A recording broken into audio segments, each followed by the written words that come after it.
Yeah, 19 people. Look at it.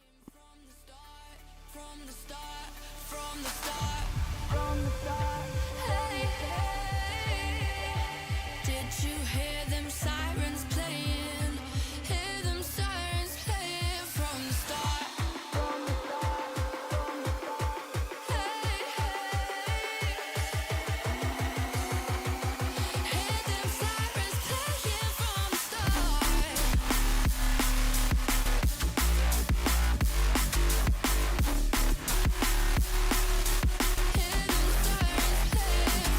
I'll put some time into this video, didn't he? It is.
Well, good evening, everybody, and welcome back to Simple Racing Broadcasts for more amazing racing action. And tonight, being Thursday, of course, that means it is time for the Tasman Racing League Road Series. And tonight, a very special event on the calendar. That's right, it is the Midseason Classic tonight, where we do something just a little bit different. Forget the chicanes and the curbs of the Monza GP circuit. This time, it is all about pure out-and-out speed on the little-known Monza Oval. We've got 55 laps of absolutely flat-out, full-throttle racing, where the draft here will be absolute king, and precision will be absolutely everything as well. It's not your usual oval. There's not a lot of room to play with, and so the drivers will have to be on their game right throughout the 55 laps tonight. My name's Jared Cole. It's great to have you back with us or joining us for the first time, and I'm joined again in the booth tonight by Boone Blake. Boone, mate, I don't know about you, but I'm pretty keen for this one. Oh, absolutely, Jared. I don't think anyone knows what's going to happen here tonight. Least of all, any of our drivers. It's a complete wild card. I think we're going to see some of our oval drivers perhaps have a bit of an advantage in this one, but it's anyone's guess as to how this race is going to play out. Yeah, because this is not your regular oval, right? I mean, it's shaped the same way, and that's about where the similarities end to your Talladegas and your Daytonas. The surface here, let's be clear, this is an oval track that has not seen use for some time. There's cracks, there's grass, there's shifting of concrete panels. It's not a particularly friendly surface for the type of racing that you'd usually expect on an oval, and it's going to make it a very, very interesting one for the drivers, even those that are very used to oval racing, right? That's right, and the differences don't stop there. We were watching onboards before this broadcast started, and we saw that these drivers aren't even using the right side of the track on the straightaways. They're pushing all the way down well below the white line, basically just ignoring what NASCAR track limits would traditionally be. It's going to be a completely different kind of oval racing as to what we're used to. It absolutely will be. Just for clarity's sake, we'll go through the usual stats, right? We've got great weather tonight, which is good because I hate to think what the Monza Oval would be like with a bit of rain on it. A bit of humidity around, a few clouds, but otherwise all looking pretty good. 20 degrees, 23 on track, so nice and cool on the track itself. Drivers just finishing up with qualifying right now, and then into 55 laps around this oval. It's a pretty quick lap. We're seeing well under a minute. In fact, into the mid-50s for pretty well all the drivers, and the times will only get faster when they do get into the draft behind each other. Of course, as always, a bit of a limit on the starting fuel, and they do have a fast repair up the sleeve, but we've been given a little toy tonight, Boone. We've got a competition caution that we get to have some fun with, which means, of course, that up here in the booth, when we decide that this place needs a bit of a liven up, maybe bring the pack back together, we're going to chuck a yellow flag out there and get the safety car out for a few laps. I think we should use it on lap 1. It's tempting, isn't it? It's really tempting. And this is the problem when we get fun toys. You don't want to use them too soon because then you fear that you're going to miss the right moment. But at the same time, geez, lap 1 is tempting. Look, it should be They'd be expecting that. We were joking about this yesterday in the road chat for the Bathurst truck race. I've thought about it a little bit. I think we should use it on maybe lap 5 or 6, just as soon as they start to get comfortable. Try to cause some chaos on the restart. Yeah, three or four laps in, the tyres just getting warm. Yeah, I don't mind that strategy. Let's see how we go with it. Let's take a I look. almost want to save it too, though, in case the race gets boring. You're right. Yeah, it's decision. Stretch of 3 or 4 or 5 laps with no action. I don't think any choice we make here is going to be the right one. But anyhow, look, the grid we'll take a quick look at. It's not going to matter much being an oval. But Nicholas Heath and Anthony Capan up front, Matt Webber and Ben Christian behind them, Zach Vlietstra and Matthew Searle, then Dale Horn and Tim Pattinson, with Lewis Bahaja and Chris Fitzgerald rounding out your top 10. Rob Tilley and Shannon Corbett behind them, then Lucas Blake and Jordan Nelson ahead of Daniel Vallicott and Martin Hullen, and Jeremy Newton and Stephen Scully ahead of Jay Stern. Drew Collins, the last driver to join the grid, and we will be getting underway in just a moment behind the safety car for this rolling start. So let's go down to the track and take a bit of a look at what's going on as they get out onto this formation lap. And a bit of an unusual night tonight as well, in that the entries have been opened up for any car to be used by any driver, as long as it's one of the current GT3s. So we're seeing drivers in a few different makes and models than perhaps they've been racing through the rest of the season. Tonight, of course, not counting towards the overall Road Series standings. So it is for a bit of fun, but why not, right? You've got to inject a little bit of something different every now and then, and I can't think of much different than GT3s around Monza Oval. No, and I think just looking at these driver standings on our leaderboard right now, you can already see which cars are fast and which cars aren't so fast around this track. It looks like the Porsches and the Aston Martins and the lone BMW in the field are probably going to be the 3 cars to beat today. The thing, of course, for us to consider, though, is that all of that is without the assistance of the draft. It's a question of, what that might bring for some of these drivers when they do have, a bit of aero assistance. Are we going to see a change for the Mustangs where they do pick up some extra kilometres an hour, or even the Mercedes out the back? Stern and Collins will be really hoping to be strong in the Mercedes and in the draft, because they're going to need every bit of that help to just try and stick with those front-running Porsches, because they have set some pretty quick times. And look, we're not talking a huge difference in times here, right? We're talking maybe a half second from the front of the grid to the back of the grid, but 55 laps high speed and out of the draft, that's going to make a huge difference. It's going to be massive, and the draft is undoubtedly going to play a huge impact on this race. We saw it at Charlotte, in the off season when we raced the GT3 cars around that track. The draft was hugely influential, and what car chassis you had in that race determined where you finished, essentially. I think this race is going to be pretty similar. We don't know how things are going to change in the draft. All we know, I think, is that they are going to change as we get ready to go here. Pace car pulls into the pits. The field is in the control of Nicholas Heath and Anthony Capan as they come down towards the line, waiting on that green light. There it is. We've got the green flag, and we are racing here at Monza immediately.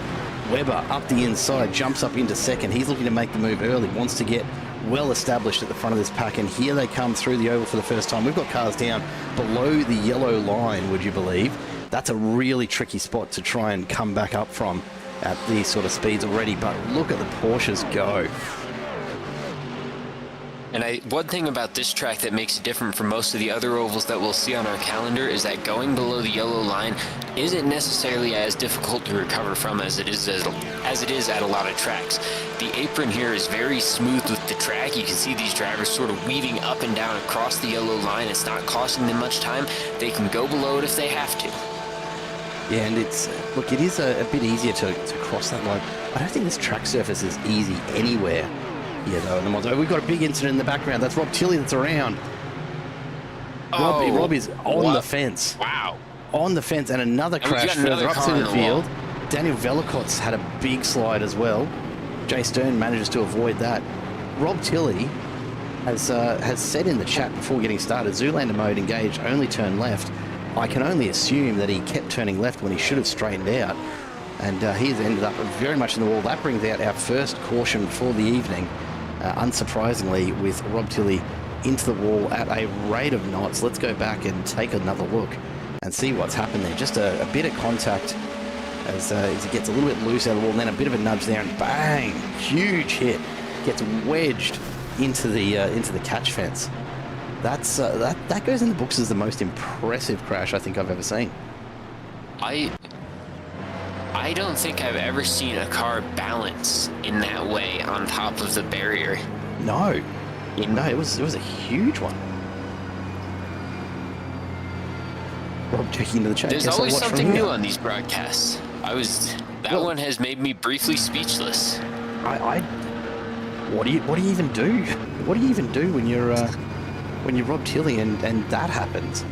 Apparently you jump back in the YouTube chat and you hang out with us. Rob, that was probably not what you had in mind for the opening lap. I'm sure as the safety car comes through in the background, it'll pick these up. Always unnerving, honestly, when the safety car passes you in iRacing and just goes straight through you. In the end, though, Boone, we didn't need to bring the competition caution out lap one after all. No, looks like we got it already. And while we have this break, Jared, I wanted to ask you, do you have any predictions for this race? Any drivers that you think we should keep an eye on as this progresses? Look, honestly, tonight being what it is, my only prediction is that we should be watching every single driver and just waiting for them to go into the wall. Because I don't think anyone's surviving this one unscathed. That's my prediction. I think Rob Tilley is the unfortunate first victim out of probably another 15 or 16 victims before the night's out. 55 laps is a long time around this oval. I think if any driver is capable of making it through all 55 of these laps and staying on the lead lap, they're probably on for a guaranteed top 10, possibly a guaranteed top 5. We're going to see a lot of attrition in this race. I think we don't know how tires are going to wear. We don't know anything about how this race is going to progress, and neither do these drivers. It's going to be really exciting to find out. Yeah, it absolutely will be. As we jump to the drone shot here, as we're at this lower pace, it's a bit easier for us to stick with the drivers as you see them just weaving a little, trying to keep a little bit of temp in these tyres as Fleetzer just sneaks in to the back of shot there. Always one to get himself in front of the camera if he can. It's going to be a really challenging one, I think, for these guys to know exactly when to consider pits, because usually in a GT3 race you're just thinking fuel strategy and tyre strategy, but you bring on a safety car strategy that needs to be applied as well, and all of a sudden the situation changes, right, where you can potentially come in and get some fresh tyres under a safety car and benefit from that pretty massively. Now, usually you wouldn't really need to think about changing tyres over this kind of a distance in a GT3 car, but possibly, entirely possible that this high speed and constant pressure on those outside tyres is going to mean a need for a tyre change within 55 laps. I think there will be, Jared. I think there will be a tire change for one reason, and that's heating. As an oval guy, I'm watching this race and I'm looking at one thing, and that's the sun beating down on this track. It's going to get hot, and these tires are going to start to degrade in those heavy banked turns at high speed. I would not be surprised if we start to see some of these cars, especially the cars with a lot of weight at the back, like the Porsches, get really, really loose at the rear end and have to come in for tires maybe around lap 30 or 40. Yeah, look, I don't think it'll take long. One thing I definitely noticed, and I had to put in a few practice laps doing this because I was really curious about a GT3 around Monza Oval, much less any other oval, but particularly Monza Oval. And I actually found, and look, let's be clear, it could very much be my lack of capability, let's say, as far as the oval side of things is concerned. But there's a real drop off in your pace very, very quickly in these GT3 cars. I noticed almost immediately, like we're talking 3 or 4 laps in, I was dropping tenths as we went around, and you can only expect that that's got to be overheating in some way on these tyres, and I really think it's going to come into play a lot quicker than we expect it to. It has to be. It's going to be something that we're going to need to keep an eye on as this race progresses, to see if cars start to get loose, if cars start to drop through the field, if certain cars have better tire heating and better tire wear than others. It's all a complete unknown. I can't wait to get going again and see what happens next. Well, that's it stands. Anthony Capan and Matt Webber at the front of this pack behind the safety car. It's about to come in on this lap. The lights are out, so it'll be peeling off in just a moment. Nicholas Heath has dropped a couple of spots, but Ben Christian sticking right with it at the moment. Matt Searle and Zach Fleetstra trading spots on the tower, but really right where they started. And we are about to get underway again as we come towards the line, waiting on that green flag. And Webber thinks about a jump. There's a little bit of a nudge there from Christian in the BMW, but we are green flag racing once again as we make our way back out onto the oval. Lap 5, Collins picks up a black flag. Was there a pass under the yellow flag there that's given him a bit of a nudge back into the pits for a drive-through?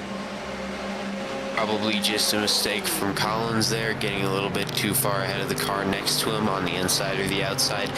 It's so easy. Oh, and we've got a huge wreck coming into turn 3. I thought we were going to get away with that, but Zach Fleetstra, Lewis Bahaja caught up in it as well and ends up spun right around, and we'll be straight back under safety car. We've got more. It continues. That was absolute chaos. I didn't think we were going to get away with that for a second.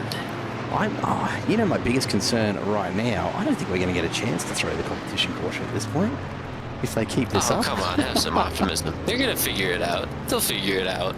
Yeah, they will. I know they will. These are the best drivers in the world. But it's going to take a bit. So what's that? That's 3 down. 3 down. Dale Horn will be on the way to the pits as well with a meatball. So let's call it 4. What did I say originally? 16 or 17 drivers to end up in the pits at some point? 16 or 17 in the pits at some point, which would give us 3 or 4 to make it the entire distance, which... Look, at this rate, I'm pretty well on track with my prediction. So I think so. We'll see how the rest of it goes. I said making it the entire distance would guarantee you a top 10, which is seeming a little bit optimistic right now. Right now, isn't it? Yeah. Let's go back. Maybe more of a top 3. It looks like Dale Horn might have been what kind of set that all off originally. So we'll go back and we'll take a look while we're under safety car. And yeah, just a bit of contact out that side, which was recovered, but then, that's not great. Dale Horn, unfortunately, copying Zach Fleestra's Porsche square on the side, and although he ends up being the first one that shows as as being off track, I'd have to think that sits pretty squarely on that initial incident with Zach Vlietstra. And was it Lewis Bahaja that he came together with? See if we can come back and see this. One more car there. Yeah, just trying to pick out whose damaged Aston that actually was. But that was Dale Horns. In any case, a pretty messy one. One got into it with Vlietstra, and then Horn connected with Buhager after that. Yeah, it's Definitely. And just one thing leads to another so quickly at this track. It's much more difficult to get it saved on this surface than it is on most tracks. Yeah, absolutely spot on. It just doesn't have the room of a regular oval, does it? You know, there's not room for the mess to kind of clear itself and you know, spit drivers off to the side. There are walls right next to the track everywhere around here, really, and it doesn't take much to bounce these cars back into the middle of the racing surface. The thing that's so underrated about this track is that the speeds are the same as a track like Daytona or Atlanta, but you just don't have the same room to operate. At Daytona, you can slide, you can spin a little bit, you can split 3 ways, you can split 4 ways sometimes. You can really let incidents kind of work themselves out. At Monza, you don't have that luxury. You can barely split 2 ways at some places on this track. Look, the advantage of that second safety car, though, Rob Tilley, after that first very, very impressive incident. I think the most impressive part of tonight has been Rob Tilley's mechanics replacing the engine in that Ferrari that was quite clearly ripped out of the back of it on impact. They've just slotted a new one in there and he's straight back into it. I love it. Well, I don't think they've replaced the engine on that Ferrari. I think that is a second Ferrari that they Pulled had the new waiting one in out the of the back of the trailer? garage. Probably not a bad way to do it, is it? I think we're going back to the days of the backup car in NASCAR back in the 80s and 90s. I mean, it does seem like a much simpler thing than pulling a Ferrari apart and putting it back together, after all. That's how they used to do it in Formula One as well. Not anymore. Yeah, look, it does... I always liked that more. Yeah, I don't know, I'm a little bit torn on it myself, Bern, in the sense that if you know you've got a spare car in the garage, are you a little bit more inclined to just perhaps throw your car into places it doesn't belong and give a little bit less care when you are, I don't know, making those passes or whatever? Is it perhaps a little more unsafe as a result? I think that would be true at a lower level of racing, but when you get to the top level of a discipline, whether it's Formula One or whether it's NASCAR, you have to be able to trust your drivers with their equipment, and you have to be... If you have a driver who has a problem with that, by all means, you need to talk to them. But for the most part, you just need to trust your drivers with your equipment, and you need to trust that they're going to do the right thing. I think that having that backup car is, if anything, is more of an assurance for drivers to be able to go out and push without having to worry about their weekend or their entire season potentially being destroyed if they crash the car. Yeah, look, you know, it's a good call, absolutely. In any case, thankfully, not one of the concerns for sim racing, really, is it? It's a button press away as long as you've got a fast repair up your sleeve. Unfortunately, for by my count 7 drivers now, it doesn't look like they will have a fast repair remaining. Although, And that's dangerous. yeah, and this is the question, right? Like, Lucas Blake has been into the pits. Was that as a result of some damage? I didn't see him get clipped in any of that, but. Was that actually a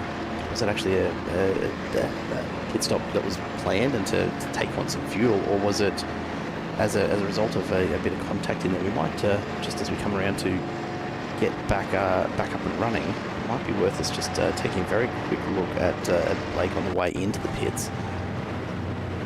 See, it looks to be in really good shape, so I think he's actually made that stop to take on fuel. So that's probably the first strategic stop that we have seen or will see tonight. As we come back around to the front, we'll be getting running again in just a moment. The pace car ready to come off the track. Zach Vlietstra takes advantage of the wave around. He's got a long way to go to catch up to the back of this pack, but at least he's going to unlap himself there. The only one left off the lead lap at the moment is Lewis Bahaja, who is all the way at the back of this. and a little bit of an unusual spot for him. No, that's not where we're used to seeing Buhadra at all. And I'm not even sure if he's out on track right now. It's a long way Doesn't to go look for it. him if he wants to come. Long way to go for Buhadra if he wants to come back in this one, but he should have a few more opportunities to get back on the lead lap. As we go green flag once again, let's see if we can make it through. A clean lap. Leedstra, a black flag. Corbett, a black flag. Collins, a black flag. So some pretty tight margins there. As we see, is that Jeremy Newton just getting into the wall at the top of the oval. And Jay Stern just starting to drop back through the field as well. But out in front, have a look at this. We are bump drafting in GT3 cars, folks. This is not something that you're going to see too often anywhere, and it looks sketchy as you would imagine. The three Porsches up here, Leedstra, Capan and Webber, going for it, but getting just a little bit spread out. Now, this is a really tough point, isn't it? You've got to decide whether you're going to make this into a twin line, or if you are just going to try and stay single file. A little bit of a rub there. Leedstra almost copying. We're going to go three wide as we come down the main straight. Not just on the front row, but the second set of drivers coming through as well in Webber, Corbett and Fitzgerald are going to go three wide into the oval. I don't think the Monza Oval is quite that wide. And it looks like we might just have got it settled before we got into the turn. Sparks flying off the bottom of those chassis.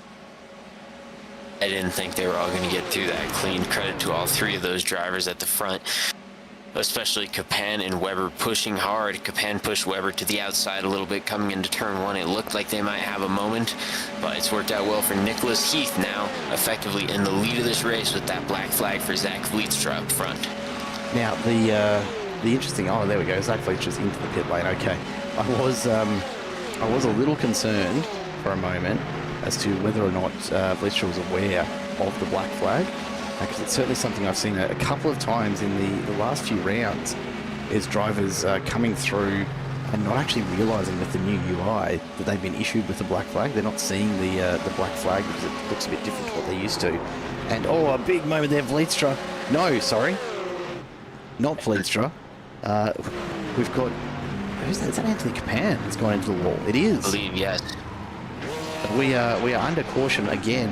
Anthony Capan, I think, pretty lucky to not suffer more damage, although that car might be stuck there now. We'll have to go back and take another look.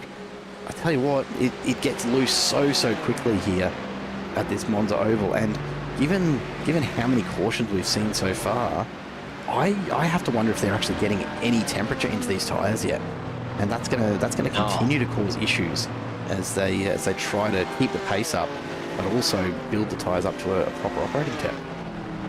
And if they can't get 5 or 6 laps down without a caution here, that vicious cycle is just going to continue, and indefinitely, really. Especially with how close those front three Porsches of Heath, Webber, and Capan were racing. I think some kind of incident there was really inevitable. That's just crushing for Capan, though. He had a great run going. He was up front for the entire race so far. He's going to have a lot of work to do to fight back from that one. Yeah, it's a long way to try and make your way back from it. Might go back and take another look at that and see if we can see just where it all went wrong for Anthony Capan as we head around our safety car. And look, just a little bit of a nudge there, a little bit of contact, but at that sort of pace around an oval where you've already got the outside tyres completely loaded up, absolutely nothing you can do. We try and get a view from behind the trees. We might go back just again and take a look on board. This is what it looks like. Yeah, Porsche as you spin on Monza Oval. It's not a particularly appealing place to be, is it? No, that is a unique onboard, to say the least. Yeah, not often you see GT3s looking at the sky like that. Not often you see anything looking at the sky like that besides an airplane. That is very true. Very true indeed. Nicholas Heath leading the way at the moment with Webber, Hallen and Fitzgerald and Pattinson behind. Really at this point, we're starting to see a few of these drivers consider some tactical pit stops. I would take a guess that the drivers we've seen make those stops so far, because it is a little hard to tell, right? We can't easily separate those who have come in because of an incident and those who have just come in because it's part of the plan. But my guess is going to be probably Lucas Blake, Matt Searle, Dale Horn. Dale Horn would have had some damage earlier, I would think. we're going to see a few more people taking advantage of this safety car here as well. So the rest of the field now really starting to pit in. Rob Tilley and Jeremy Newton certainly spent a bit longer in there getting repairs done. So we know that's not been a tactical move from them necessarily. Zach Vlietstra, of course, repairs. Anthony Capan repairs as well. So both the Regression Motorsports cars going in for some body work, amongst other things.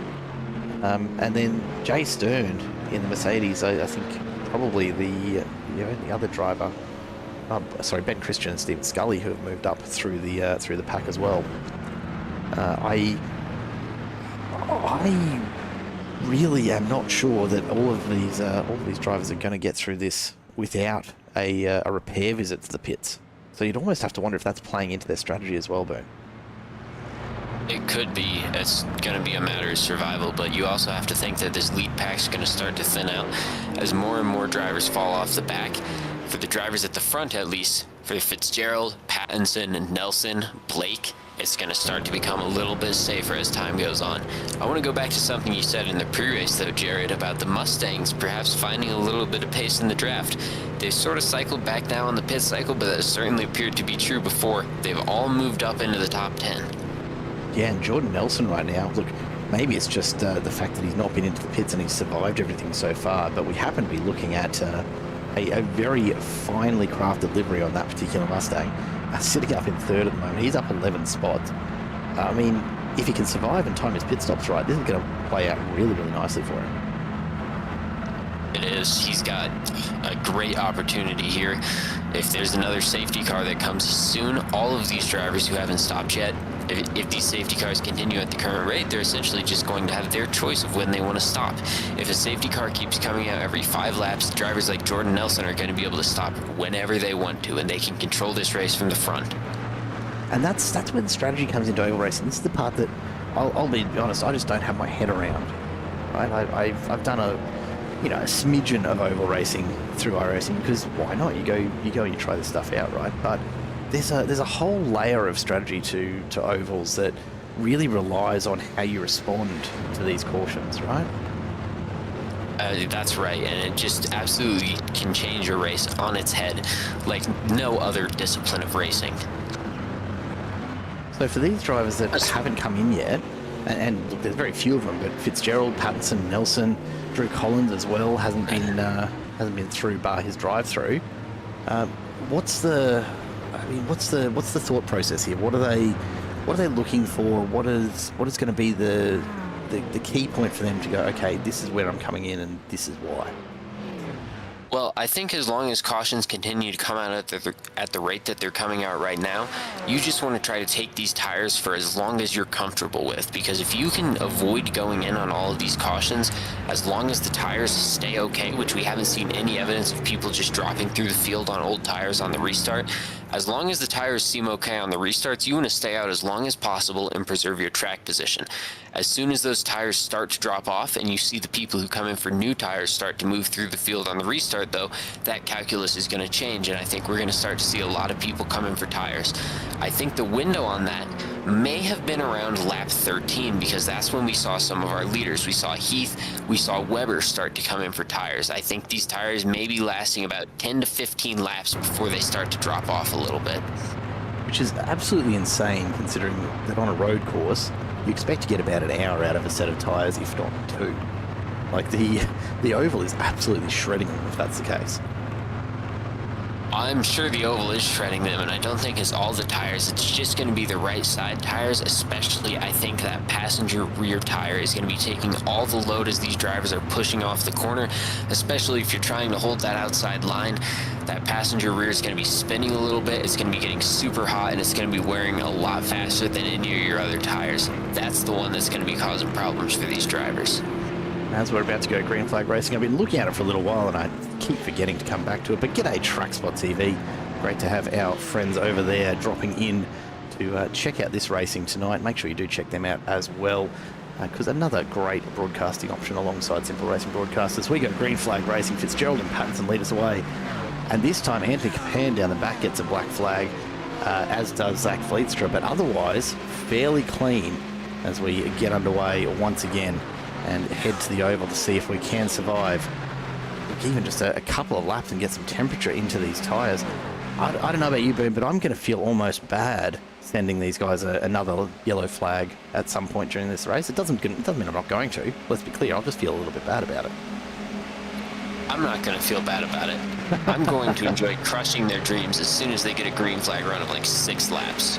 Noted. Well, you keep me honest on that, and you just say the word, mate, and I will be ready. Look at the amount of sparks off these cars. The downforce from these GT3s just absolutely burying the chassis rails into the Monza Oval surface. No wonder it's so scarred. Dale Horn flying up the inside. Keep an eye on that 04 car. He's got a great run. He's moved up into 3rd, and he's hunting for the lead. And he's in a good spot, isn't he? Like he's just pushed through, moved up into 3rd. He's well and truly settled into the draft there. Lucas Blake behind, just taking a little bit of a look. And then behind them, Nelson just getting a little bit out of line. It's really, really important for these drivers to stay buried in that pace line, isn't it? Because it's going to cost them probably a good, I don't know, 5-10k an hour being out on their own. I think it is, and the driver I'm keeping an eye on right now is Nicholas Heath, working his way through the pack. He's up to 8th on those fresh tires. Matt Weber trying to chase him through, but he's still back in 12th. That could be our battle effectively for the lead of the race, depending on how the tire strategy works out. So worth keeping an eye on those two. Let's jump on board with Dale Horn for a lap here, just to have a look at the sort of pace these guys are running at. And you can see going absolutely wheel to wheel on the entry to the oval, trying desperately to stay on that lower line, but the uneven surface here at Monza makes it so tough to actually hold your line. Now, as he comes alongside Chris Fitzgerald, be careful not trying to hit his teammate, first of all, but that restricts Fitzgerald to being out of that draft. You see Horn just back out of things a little bit here because he doesn't actually want to go past just yet. Fitzgerald maybe will give an opportunity to get back into the pace line here by his teammate, although not leaving much room at all if that is the case. What's worth pointing out, we're seeing almost 295k an hour down the straights here with this pack. When you're driving this solo, and look, again, maybe this guy's just better, right? So let's take it with a grain of salt. But the most I've seen in terms of pace around here, I did some laps in the Ferrari GT3. We've got another caution, no safety car. I think Lucas Blake has dropped a lot of places. I think you might be right. We'll go and take a look at what's happened a bit further back there. 3 wide there at the front.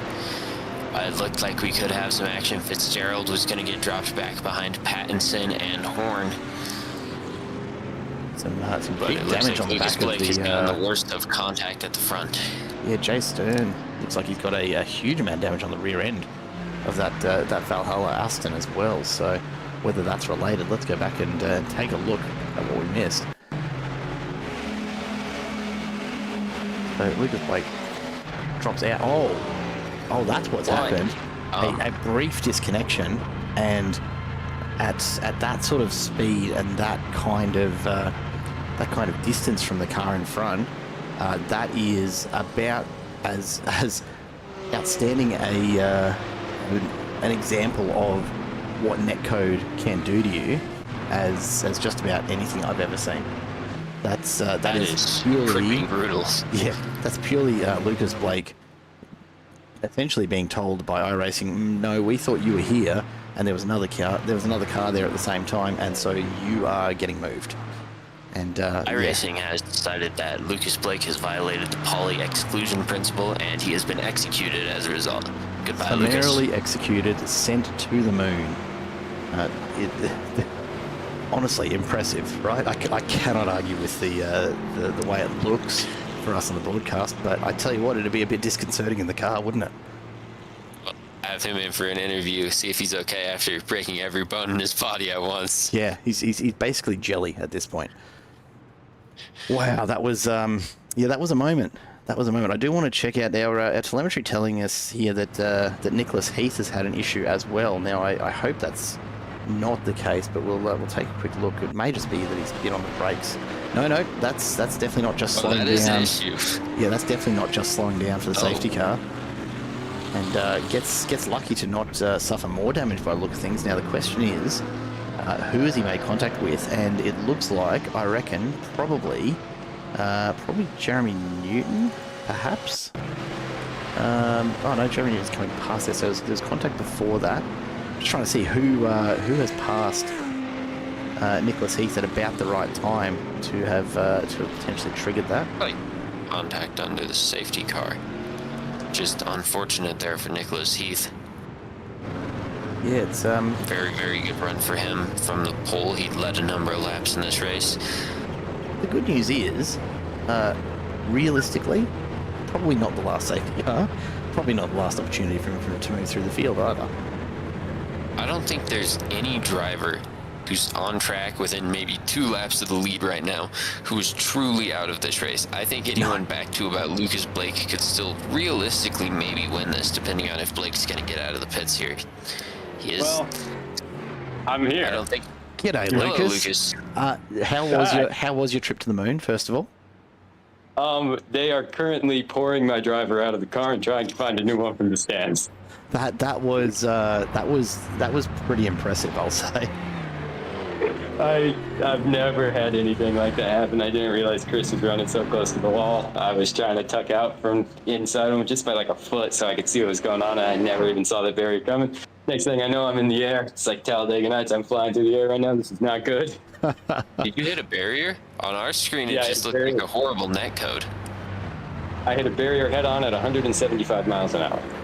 Well, look, that'll certainly That will do do it. it. That's. I'm pretty sure. Look, I'm not a race engineer, but I'm pretty sure that's not good for the car, right, Lucas? No, it is not. I've got 56 seconds of towing left. I'm going to try and get it back out there and pick up some positions, but unfortunately that does seem to pretty much be my day done, but at least we got one of the highlights of the season out of it. When you get a moment, you probably need to have a look at it on the broadcast, because your view I'd love to get a copy of, absolutely, but ours was something else altogether. So, mate, looking forward to having a look at that. Fingers crossed your repairs aren't too long, but you know, if they I've end still up, got my fast repair, so hopefully I'll be able to get in and out pretty quickly.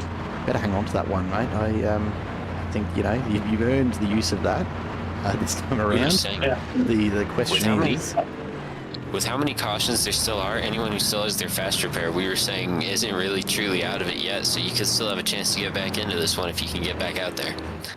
I'll give it a try. I think I'm going to be laps down. I might need a lucky dog or two here, but You'll have the chance. get into Yeah. it, Lucas. We'll leave you to it, mate. all right. Yep. Well, I will see you guys. How many laps left under caution? We are going in this lap. Hit this lap. Got it. I should be able to catch the field. All right. I'm going to get back to business. Good luck with the broadcast, guys. Cheers, Lucas. Thank you, mate. Lucas Blake dropping on in to just report back on his outer space trip there. I think I've found what happened to Nicholas Heath there, and I think it might have been contact, perhaps with Matt Webber.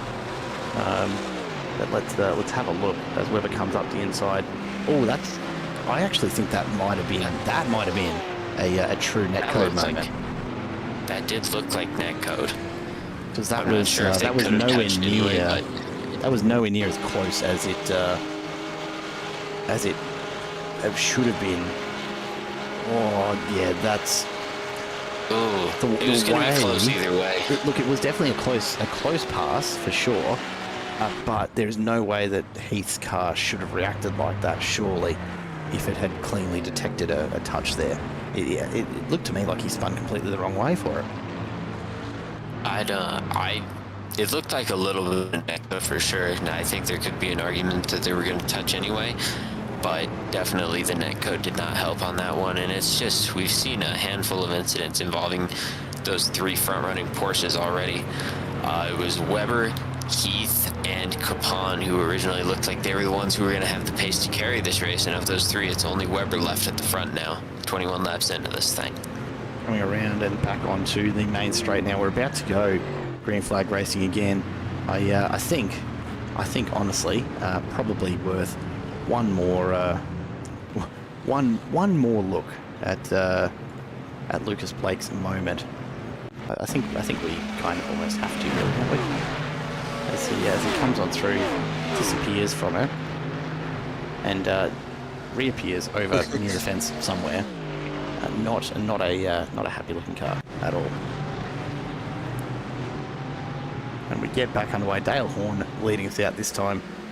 Looks like Blake has somehow managed to pick up a black flag in that as well, which is we're not going to do him much good for getting back onto the lead lap, but you know, there'll be safety cars for that, no doubt. Horn, Searle and Tilly finds himself. I mean, this is a perfect example of what can happen in oval racing of any kind, right? Rob Tilley, the first victim of an incident here tonight, and he is back up into third place. One good strategy call can get you right back into a race like this with all these cautions. It's just the running order right now is in no way indicative of what the running order is going to be like in 30 laps. We have no idea what this race is going to finish like. I want to throw a random name in as my prediction here tonight, but I'm really not sure where to start yet. It's just too soon. Just too soon. We're going 3 wide again into the turn here as Webber looks up the inside of Tilly and Searle and decides to drop back, and probably for the best after all. But this group of 4 at the front, if they can get a pace line organised, they've got a real opportunity to start to pull away. You know, Jeremy Newton behind, probably not quite close enough to be able to reel him in if they had organised themselves. As it stands, Searle is all on his own, with Horn and Tilly ripping up the inside. Webber's going to go low here as well, and Jeremy Newton just left in no man's land behind. And I'm really impressed here with the pace of Rob Tilley using that Ferrari, not as fast as the Aston Martin or the Porsche generally today, but Tilley managing to keep up with this front pack. All about the aero. It's one of those things that mystifies me about oval racing, right? Is that, you know, one car will go a certain speed, 2 cars will go a little faster, but then all of a sudden, for some reason, as the line extends back, it gets faster and faster. And it's not just about bump draft, is it? There's some sort of weird aero stuff going on as well. I know that's not a particularly scientific explanation, but tell me a little bit more about it, Boone. You're the resident expert of the two of us. Oh, big moment there. Oh, what a save for Webber. Rob Tilley as well manages to get it back on track. That was very nearly another caution flag thrown. Well, back to aerodynamics for a second after that save. They'll both lose a number of positions, but both very grateful to stay on the lead lap and in the draft. I think aerodynamics is all that saved them, honestly. The thing about the draft and the thing about aerodynamics is that when you hook more and more cars up, it's almost like you're running through a tunnel, because the first car out front is using up all the fuel, moving deep. Oh, huge wreck at the back. Huge. We'll Martin Hallinan. This conversation. Martin Hallinan is that motor is done. He's going to have to tow. Are we going to get away without a safety car here? We do. Somehow that's happened far enough off the racing surface that it hasn't triggered a caution flag. And Hallinan straight to the pits. He's not even going to try to drive that car. Oh, there was no hope. Call that motor was done. Absolutely done. Let's go back. Tim Pattinson caught up in that as well. Pattinson getting the best of it, but Martin Hallinan just absolutely obliterated there. And Pattinson careening into that little barrier area. I think that's the same barrier that took out Lucas Blake earlier in this race. The nooks and crannies of this track are really catching these drivers off guard as they push the track limits. Whoa. I tell you what, being on board as Martin Hallinan, that would not have been a lot of fun at all. That's going to be disconcerting for him. Yeah, absolutely. And there we have our safety car has been triggered. Not, believe it or not, by that incident, but actually, it looks like it may have actually been from an issue with Dale Horn and Ben Christian, unless, of course, that is one that's been pulled by the admin crew, which is entirely possible. We'll check this out though, because Dale Horn's flagging as having a bit of a moment as well. And indeed, yep. So that's catches the fence. Huge damage. That fence has taken out 2 drivers tonight. As Dale Horn bounces back off the that car is not going anywhere, Dale. Give it your best, but that's not going anywhere. Ben Christian getting caught in it as well. This time on the outside, just contact there. Oh, the wall again. Oh, that wall is annihilating this field tonight. I don't know at this rate that we're going to have anybody make the end without sustaining some kind of major damage. Well, I mean, that has to be a strategy call at this point, doesn't it? You start driving around at the back of the field and just not getting hit. I mean, all of these drivers are going to be pretty close to using up their fast repair. If you're the last one left standing, that could be what it takes to be on the podium. It could. I think if you're a driver towards the back of the field, the back of the lead pack right now, if you're a Stern or a Nelson or a Pattinson, that could be a pretty good idea. All of this, Pattinson, and of course, will have to come in for repairs, but I'm still sitting here, just thinking, okay, so when does this competition caution get used? I've been waiting for them to lay down 4 or 5 laps and start to look a little comfortable to start talking about it. I thought we were there. I thought we were there that time around, and then Matthew Searle as well. What's happened here? So that was from the contact back with Dale Horn, I think. If we go back to Dale Horn, watch on the left side. No, that's actually, sorry, Matt Searle gets taken out there. Dale Horn gets smacked there, knocks Matt Searle off into traffic, and I think that might have been Tim Pattinson. Tim Pattinson just so he's actually tried to help. He's tried to help the teammate out and get him unstuck from the wall, because it looks as though Dale Horn's actually wedged in that wall. Did that work? I don't think it did, by the look of things. Because Dale Horn, not too long after that, actually did make the jump to pits instead. That's something that can happen, right? You hit a wall hard enough in iRacing, and it will put your tyres on one side of the wall and leave your chassis detected on the other, and you are never getting off it. That is your new home, my friends. And Dale Horn absolutely was setting up a real residence for himself there. Monza's going to take out a few drivers that way, because as we see drivers lose their fast repair, more and more are going to pick up terminal damage and not be able to continue with this race. We're going to start to see drivers drop out of this field for good, starting here, I think, within the next few laps. It won't be far away at all, and we are right on halfway into this race. And I haven't been keeping account. I'll be honest. I really wish I had set up the NASCAR tower for tonight, because I would love to see the caution count coming through. I'm pretty sure, top of my head, this is what, caution number 4 or 5 at this point. I want to say this is 5. Feels like 5. Let's call it 5. We can just decide it's 5, right? We'll say it's 5. Nobody's going to check that. There'll be no fact checking. It's not like you can rewind YouTube streams or anything. So we'll be fine, mate. We'll be fine. At the moment, Daniel Velicott actually in prime position at this stage. He is, I'm pretty sure, one of the few drivers that hasn't had to come in for a repair of any sort. He has been into the pits on lap 12, but no repairs that I can think of for Velicott. So this has been a survival method here. Shannon Corbett, I think, has gotten away with it most of the way through, as is Stephen Scully.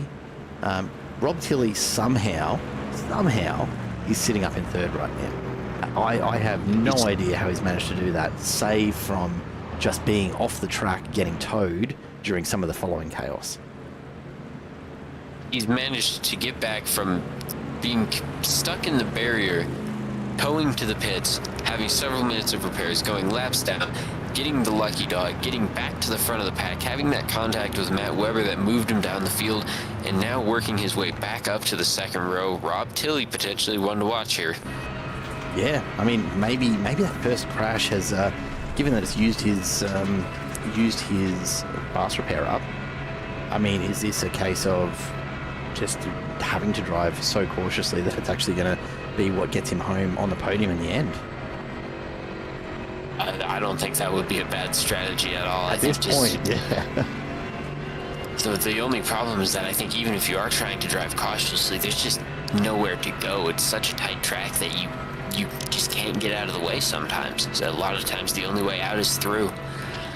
As we have a look at this gyro shot, you can see just how much banking Monza runs. It's right up there with probably some of the most heavily banked proper NASCAR ovals that you're likely to find, right? It's a good 30 degrees there. I think it's more heavily banked than all but a couple NASCAR ovals. Talladega on the outer banking gets up to, I believe, 36 degrees, if I remember correctly from my visit to the NASCAR Hall of Fame. But That is the certainly most subtle right up there flex I with think the I've ever heard, steepest. Boone. Well, it's a nice museum. If you're ever in North Carolina, I'd recommend it. We see. They have iRacing simulators there. Oh, really? Okay, that's Yeah. not bad. You can try hard. We'll jump on board with Rob Tilley and just have a look at how he's going. He has dropped back a couple of spots on the restart, and again, I think from a preservation perspective, it's not a bad way to go. Let's see what sort of pace they're topping out at here. As I said earlier, I was finding a top speed running this track solo of around about 280, 282k an hour. These guys finding an easy extra 7-8k an hour over that just by being in the draft. You can see it the minute till he pops the nose out, that pace comes back. Now, of course, he's trying to just bleed a little bit off to stay in behind Chris Fitzgerald here, but you'll see them get quite comfortably over the 290k an hour mark as Tilley closes in on the rear bar of Chris Fitzgerald. He's going to be thinking about a bump draft here, probably getting just a little bit too sketchy at this point to really look at picking that up, and they make their way into the oval section. Tilley on the outside. It's a dangerous spot to be on an oval. You've always got to consider that with crashes, that crashes always go towards the outside of the corner. That's physics. That's just how it works. This is all corner here on the Monza Oval, bar this straight where we've seen a couple of incidents already, to be fair. And Rob Tilley running the high line, taking some risks, but he's hoping for it to pay off as we see them pass over let's call it the regular Monza track. That's certainly a risk to run on the outside here, especially with how loose people get and how many cars we've seen crash into the barrier on the outside coming down the home stretch here. But I think with the run that you get off of the corner, it can be beneficial in a lot of ways. You want to work your way up to the inside front of the line of whatever pack that you're driving with here. That's going to be the safest place to be on any oval. But until you can get there, a lot of the time you want to be taking action on the outside so you can stay away from crashes. We see Velicott and Corbett starting to finally find the rhythm. 31 laps in, and they're starting to make it happen. Fitzgerald, Tilley and Scully behind are doing their best to reel them in. Struggling to get any closer at the moment than about 3.5 tenths, but it will start to come down if Tilley and Scully can just keep a bit of a push going on. You can already see that Rob Tilley has left Stephen Scully a little bit high and dry back there, but that's as this group comes together, and all of a sudden we've got 5 battling for the lead as Webber comes in to serve that black flag picked up on the restart, if I'm not mistaken. The rest of the field flies on by, and it keeps on going. We've finally got a fastest lap into the 52s, which is, from memory, about a good 2.5 seconds quicker than what these guys were running solo around this track. Not surprising, but a really, really clear demonstration of what a bit of draft will do for you. And what's interesting to me about this 5-car battle for the lead is that we don't have a single Porsche involved here. The Porsche looked to be the fastest car early on. The fact that we don't have any up here right now just shows the unpredictability of this race, and it's going to be really interesting to see which of these cars establishes itself as the one to be as we progress towards the end of the race. I've got to wonder, is that... I mean, we know that Porsches tend to be, let's say, inherently unstable. At these sort of speeds, this sort of banking, this tight-knit, tight nature of the pack around an oval track, is it something that the Porsches just aren't capable of holding together? Is that why we've seen them all effectively end up in the pits getting some repairs? Heath and both out of it at the moment. Webber's come back from that drive-through. He's probably the best position. We know Vlietstra's had a couple of moments and has had to have some repairs done, but he's hanging in there. He's just off the back of the lead lap pack. But it's, I don't know, the Porsches just haven't held up, but have they? No. And I think that the lack of stability can certainly be a part of it, but I think a lot of it's also just how much those front 3 Porsches were going at it at the start of this race. With the way they were driving, Heath, Capon, and Webber, I don't think they ever had any chance of all making it to the finish in one piece. No, it doesn't seem that way. We've got 2 distinct packs starting to form up here. Velicott, Corbett, Tilley, Fitzgerald and Scully out in front and starting to just open the gap back to this second group, headed up by Jay Stern with Jordan Nelson, Tim Pattinson, Jeremy Newton's in there, Drew Collins, and then Matt Webber is all his own as we see another big moment. That's I was about to suggest Shannon that we throw Corbett. a competition caution, but I don't think we're going to... Oh! more contact. He bounces back into Corbett's the middle. spinning across the track, and we've got another car around towards the back of the field. Would you believe it's Rob Tilley? And that's just so disappointing for Rob Tilley. He worked so hard to get back to the front of the field, and now he's going to have to go all the way through again with no fast repair.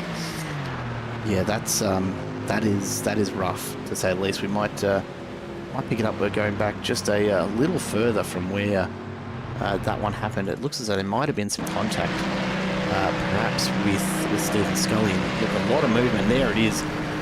Just gets a little bit loose, and it actually ends up being, if I'm not mistaken, Shannon Corbett that cops it. Look at the nowhere to go, unfortunately, for I think that would have been Jay Stern in the Valhalla Mercedes. Just got absolutely blindsided by a Ferrari bouncing into the middle of the track. Yeah, it's just, I think Tilley was pushing Corbett. They're both pushing hard, running for third and fourth place respectively, I believe. Working really hard, bump drafting a few cars deep back in the pack. That's just, yep. Any sort of lateral movement when you're trying to bump draft like that, especially coming off of the corners, it's going to cause the guy in front of you to slide around, especially here. Honestly, I think Rob Tilley just really, really lucky to have a pretty controlled slide, albeit in reverse, a pretty controlled slide back to the side of the track there. He didn't bounce across it like, unfortunately, Corbett did. Silver lining, though, I think, for Corbett, I believe he does still have his fast repair. I can't remember any other incidents involving Corbett so far in this race, so he might still be in this one. As I look back and check, it does appear that Corbett is relatively clean and clear on our events list. So hopefully on the money there as we head on around, and you'll have to bear with us, folks. I am having to occasionally press a button to just remind our broadcast software that a safety car is on track. Doesn't always jump out at us, unfortunately. I think Corbett will be okay. He'll get a fast repair there. Jay Stern, I'm almost certain has been in before, although actually looks all right, so might get away with it. The big question, I think, for Stern, well, actually, to be fair, he's got the meatball flag, right? So he's not going to have an option but to use some repair time. The question is, does he use a fast repair, or does he hang on to it? Because his car wasn't in super bad shape. Like, he hit Corbett pretty hard, but it was dead on, and would have done some error on perhaps some radiator damage, but not a particularly long fix. Rob Tilley popping into the chat, there was a bee in the cockpit, honest. I mean, you know what? I've got no reason to question him. Do you, Bert? It seems pretty plausible to me. Feels legit. Let's go with it. Bee in the cockpit. I've heard them all now, Rob. Nice job. Back to Jay Stern for a second. I think if I'm him, the strategy for me would be to do only what repairs are absolutely necessary under the meatball flag, and then try to get back out there and finish the race, use my fast repair to do the repairs, and just trust my driving skill to get me through the last 20 laps without needing to use the fast repair. I think we're at the point in the race, 19 laps to go, that drivers are going to want to start using their fast repairs if they haven't already. There's not too many more laps to save it for. Yeah, I mean, well, that said, there's potentially a lot more laps left in this than time at this rate. We've had, I can't even think how many laps under caution at this stage. And look, thankful that it's not a particularly long track, and it does actually have a reasonably decent pace car speed as a result. That's actually one of the things that I found most difficult when I was doing a little bit of pre-race testing here last night, just to try and get a bit of a feel for it.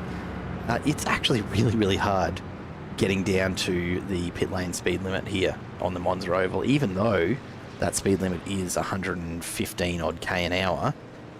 To get down to that as you come out of that oval at almost 300 is really tough. But it is, thankfully, a higher pace car speed as a result. So we're not poodling around here behind what GT3s would usually see, which is a pace car speed of about 80k an hour.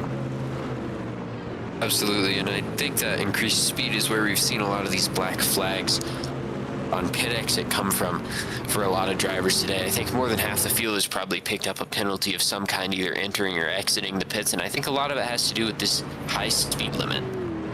Yeah, and the other thing is I'm not actually, I'll be honest, I'm even having done a few practice laps, I'm not actually certain where the pit speed limit comes off. I think it might be right at the end of the pit itself, but it's actually not super clear when you come back out onto the track. So whether drivers are jumping that a bit, or indeed just not getting down slow enough on the way into the pits, which is probably a bit more likely. But yeah, it's a tough one to negotiate. It's a very weird experience taking Monza as an oval. It's certainly something that I don't think most of these drivers have driven before, at least not in the GT3.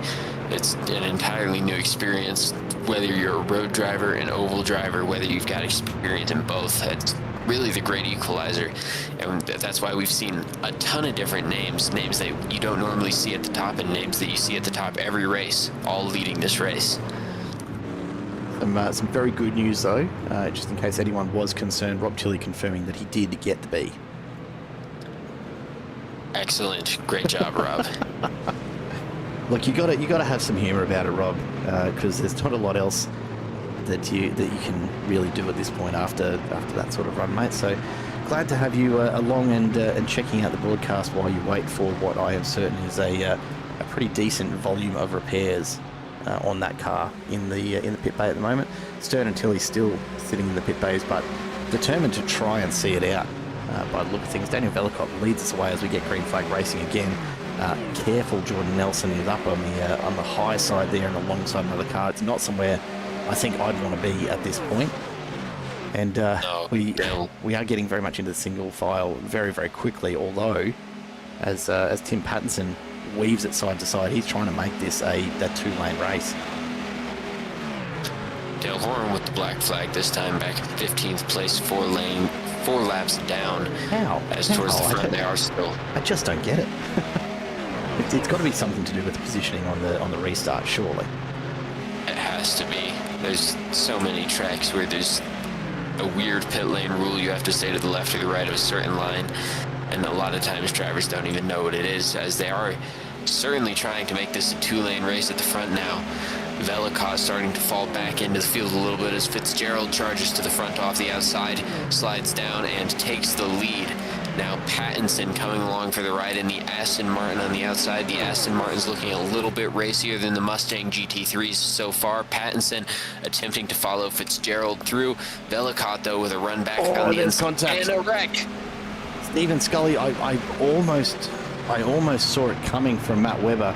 He just dipped that right-hand side set of tyres onto the grass as they came out of the turn, and he would have tried to correct that. And unfortunately, as the tyres have come back onto the asphalt, I'd be saying they've just grabbed a bit of traction and he's gone. That is the safety car out once again.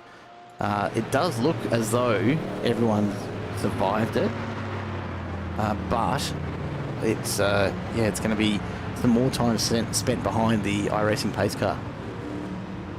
I think at this point we've certainly had more laps under the pace car than we have We of must be green at flag that point, racing. surely. We must be at that point by this stage. And Matt Webber, he's had a lot of camera time for us today for a lot of different reasons. That just shows how marginal it can be in all oval racing, but especially at this track. It's a game of inches. Webber just gets a couple inches too low and it causes a violent wreck. Yeah, I do want to see if we can get a good view of this from Matt Webber. It might be. Oh, look, we might jump to his suspension here. So he's got a fair bit of pace as he comes through, and you can see he's really thinking about riding the rails, just trying to find whatever aero he can. But take a look really closely as they come down out of this turn, and I think what we'll see is his right tyres just dip off into the grass here. It runs just a little bit too wide, and I think it's the correction here. No, it wasn't. Okay, so it wasn't Webber that actually did that. I apologise, Matt. I retract my previous statement. I don't know what's happened then. I think he's overcorrected a little bit. The Aston Martin in front of him did touch the grass. I think Webber lifted a little bit and tried to stab back onto the throttle, and with these tires, they're hot, they're a little bit old, they just didn't want to bite back in for him, and he spun out. And you know, Porsche's doing Porsche things, honestly. Yeah. It just goes to show it's tough day for Matt. He's been up and down all day, and now he's down again. Someone who is up at the moment, Chris Fitzgerald, and to be fair, Daniel Vellacott with him in second place at the moment. Fitzgerald's up 9 spots from the start. Vellacott's up 13, and it does look, as we take a look through the positions gained so far in the field, the top 7 all up. Almost double digits, almost all of them. Chris Fitzgerald up 9, Tim Pattinson up 5, but Vellacott, Nelson, Newton, Collins and Scully all up by at least 10 positions. Can't help but think that maybe starting at the back has been the safer move here. It's I don't know if there's any logic to it, but it seems to be that the crew that started at the back of this field, as we said earlier, the Mustangs coming through, the Mercedes of Drew Collins is up there as well. Maybe that's been the better play. I think it certainly has, because you look at all the names that started towards the front: Capon, Heath, Ben Christian, Rob Tilley, Matt Webber's in 9th, but other than that, none of those names are even in the top 10 right now. It certainly seems like all the cars that were running up front in the early going have met trouble, and one of these numerous crashes towards the front of the field, and our drivers who started towards the back have been able to sort of cycle up and take their place. We're seeing still a few wave rounds coming here and there, which is going to be a bit of a relief for some of these drivers. But I don't know that it's going to be enough to. I don't know it's going to be enough to get too many of them into contention for a podium spot here. If you're Chris Fitzgerald or Daniel Vellacott right now, just how much are you sweating bullets knowing that you're getting into what will be close to the last 10 laps here once we get green flag racing again?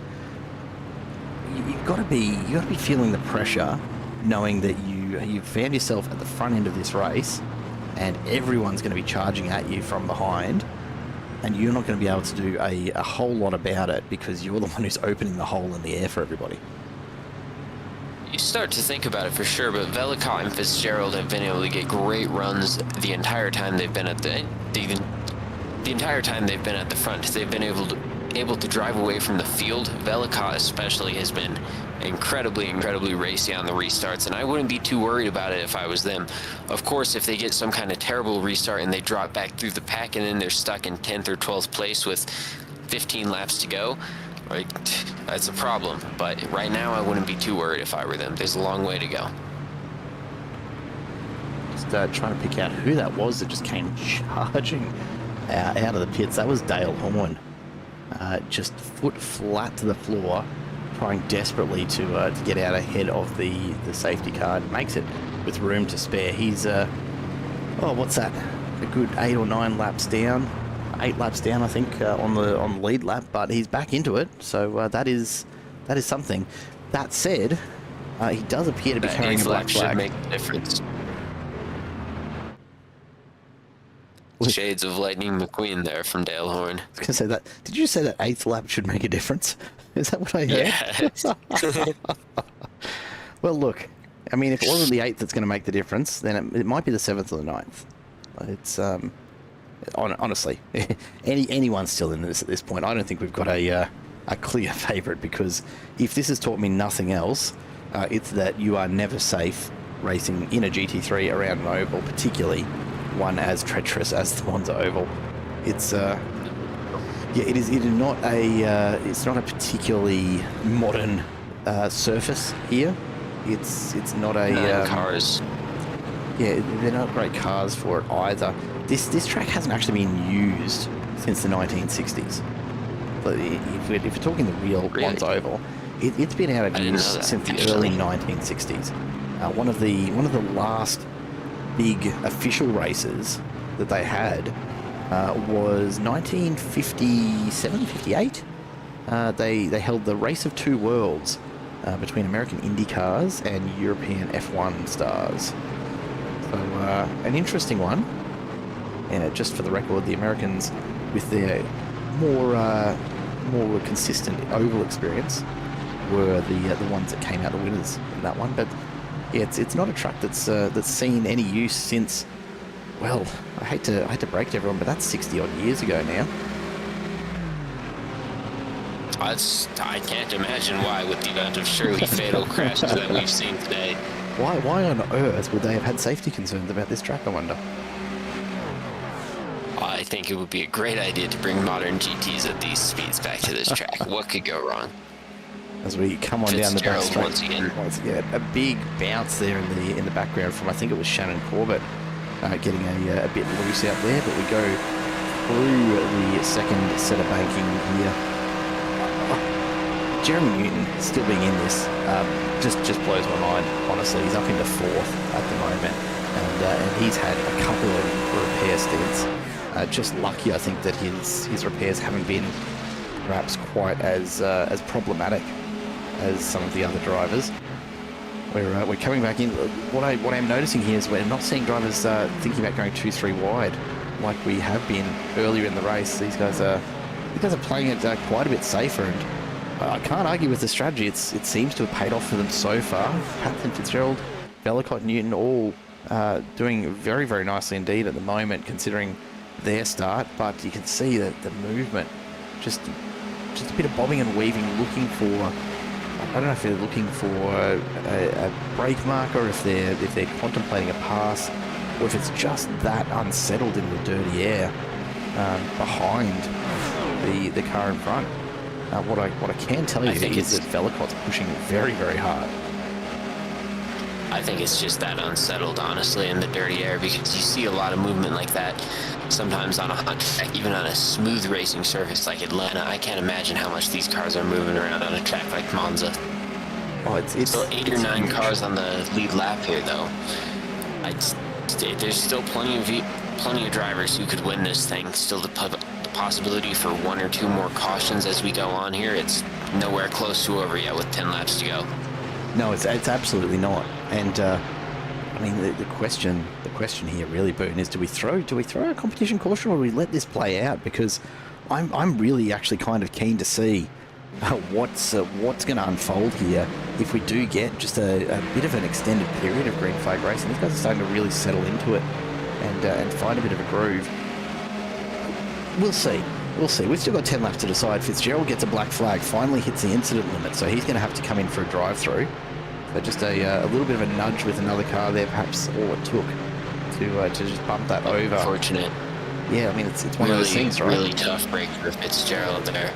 Reminds me of Scott Dixon a few years back in the Indy 500 when he picked up that drive-through penalty, or not a drive-through, but a speeding penalty coming into the pits.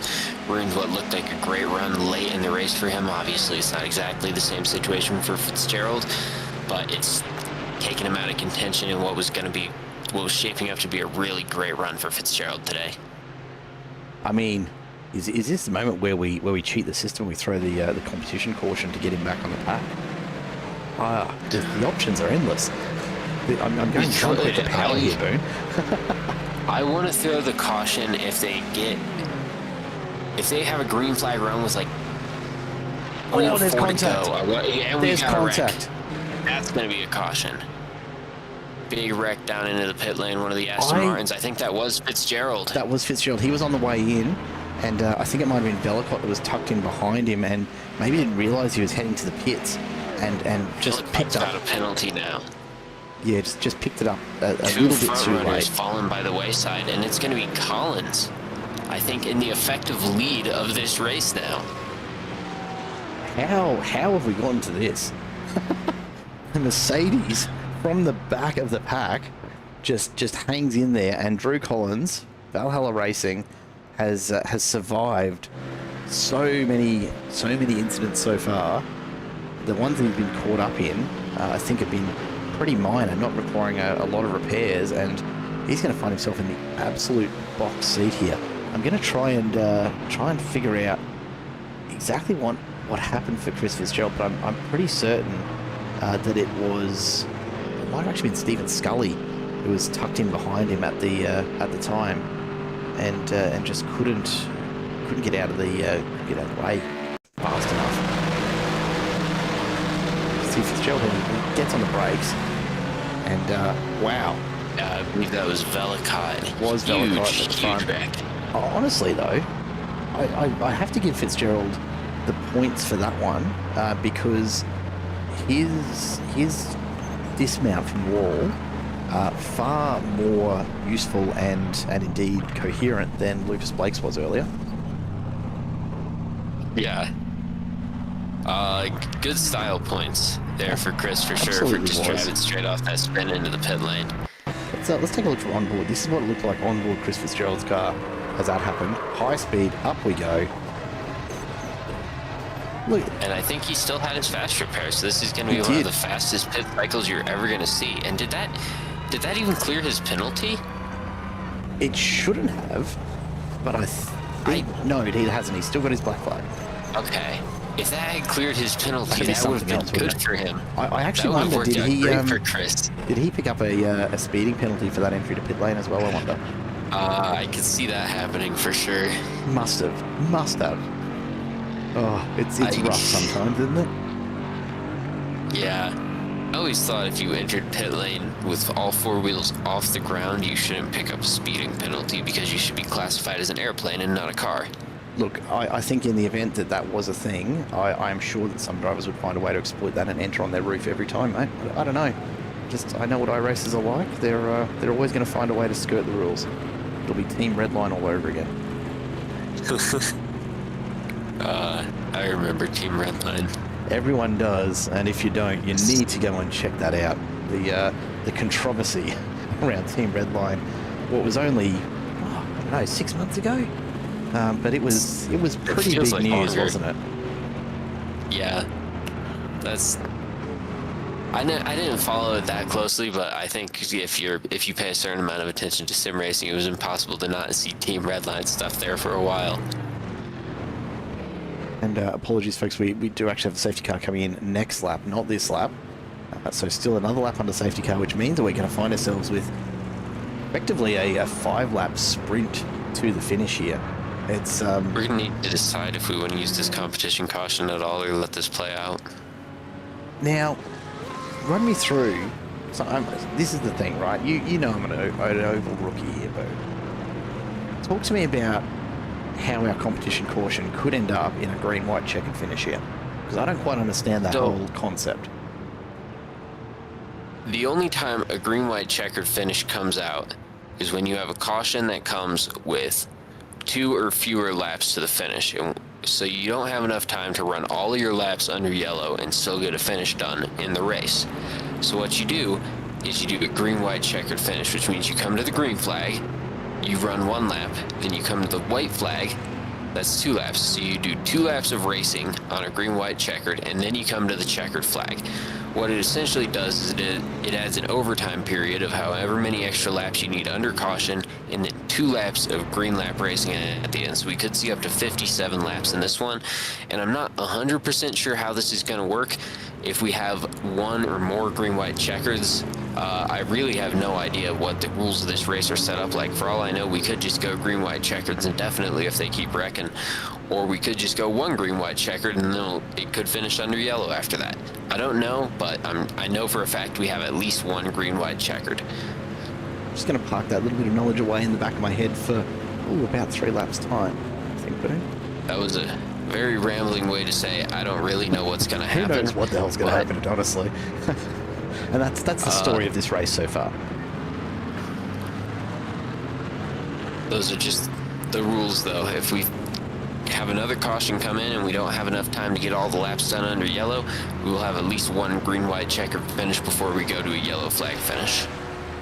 For those watching at home.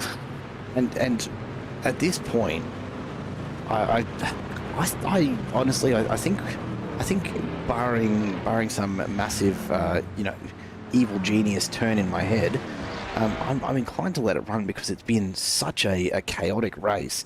These guys deserve a few laps of clean running, surely.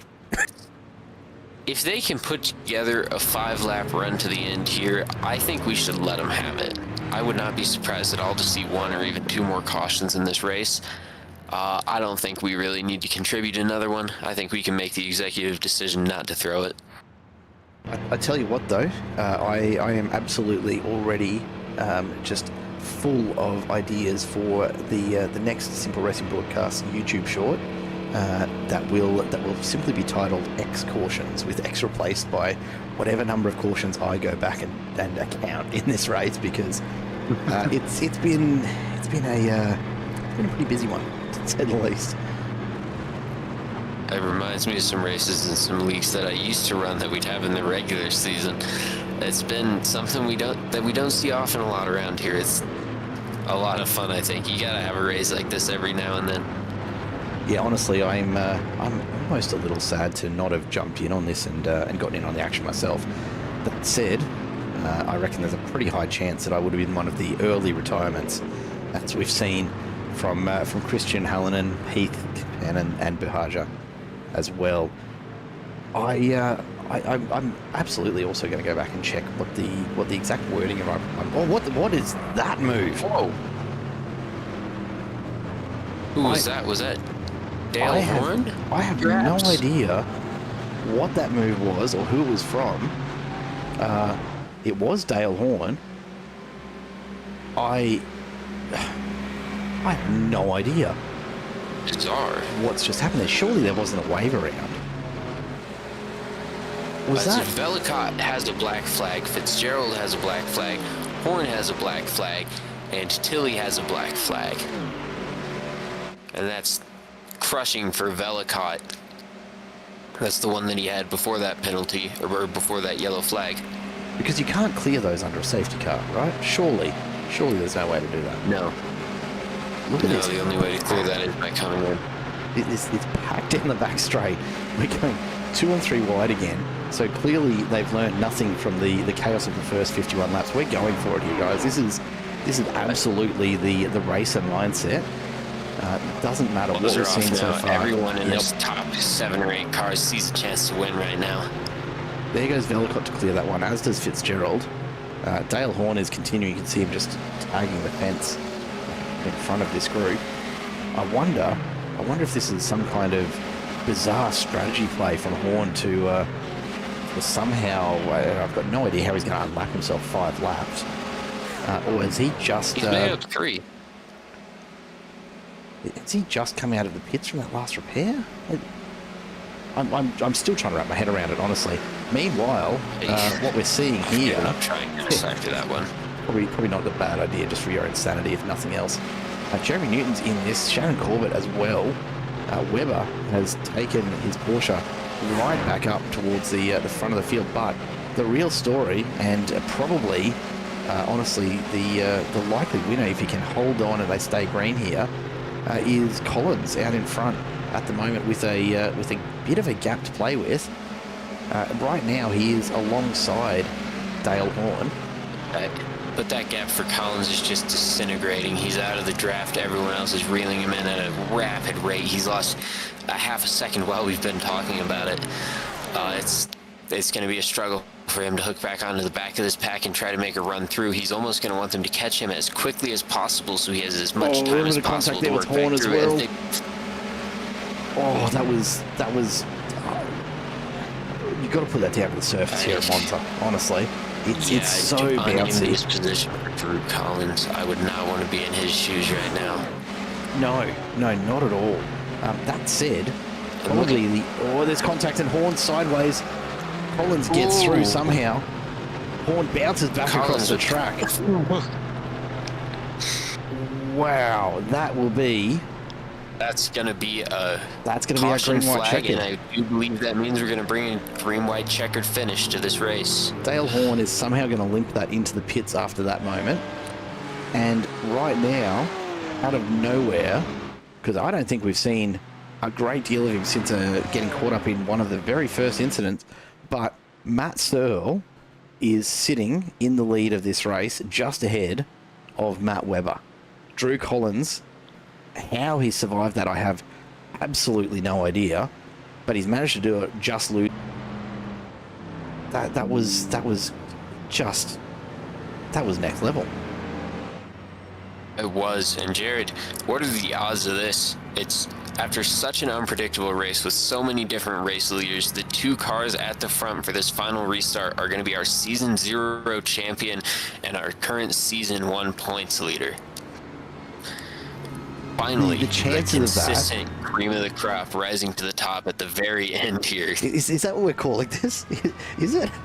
I think it's just chance more than anything else that the two Matts have ended up at the front here. But yeah, it's really that's all impressive it's stuff down to, from right? both of them. They've both.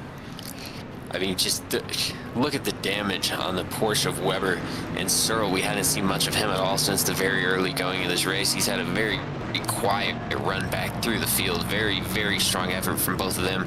Very strong effort from Jeremy Newton in that number 42 Lamborghini to keep it clean the entire race. Very strong effort from Drew Collins keeping it clean the entire race. Just so many good stories. Any of these top drivers could win here and it would be deserved. Yeah, looked absolutely spot on. We might just jump back. I want to go back and take a bit of a look at Horn's moment there, and see just how this is kind of all played out, because this is as the Packers has caught up very, very quickly behind. That's going back perhaps a little too far, to be fair, but. It all happened in the absolute blink of an eye here, and it all happened through this banking. Horn's gotten right off, and there's been a little bit of contact there, and then has he turned himself across the front? No, it must have been the lap following, which is just bizarre. I'm at a bit of a loss as to exactly how and where that's kind of all happened, but look at the pace at which he hits that wall and then catches that one, and how anyone's managed to get through there without getting taken out is an absolute miracle. That's incredibly impressive. And then you see the incident with Shannon Corbett spinning around out of what I believe was second position shortly thereafter, coming down into turn one. We had that in the very background. If we could potentially get a shot of that while we're still under safety car. There it is. It's a beautiful pirouette from Corbett. It's not how he would have. Just unfortunate for him. He's been at the front a couple different times. The run's never materialized for him. Unfortunately, it looked like he might have a shot here at the end. Actually in the lead, but chops down across the nose of Matt Webber. Just attempts to close the door a little bit too early there. Well, now we settle in for what will be a green-white checkered run. The biggest question is, are we going to see a clean run to the finish from here? I can't imagine we're going to, honestly. With safety cars always bring on just a special kind of behaviour. It's like they flip the switch inside a driver's head to turn off any sense of self-preservation or intelligence. They just go all out coming out of a safety car. Now, add into the mix there that this is going to be a couple of laps of sprint to the line, and you are absolutely set up for at least one more safety car. That's got to be my prediction at this point.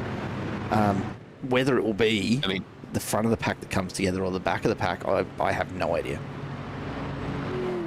I think you're absolutely right that we're going to see another safety car, just given how aggressively all these drivers were driving on the last restart. With 4 to go, the gloves were completely off, and it's going to be even more aggressive here in overtime on the green-white checkered. As to if it's going to be the front or the back, I predict it's going to be the front. That's where we've seen most of the wrecks all day. It's a little counterintuitive for ovals because usually you're used to seeing the wrecks closer to the middle and the back, but it's all the competitive action, all the tight quarters racing, and all the wrecks have been at the front today, and I don't expect that to change.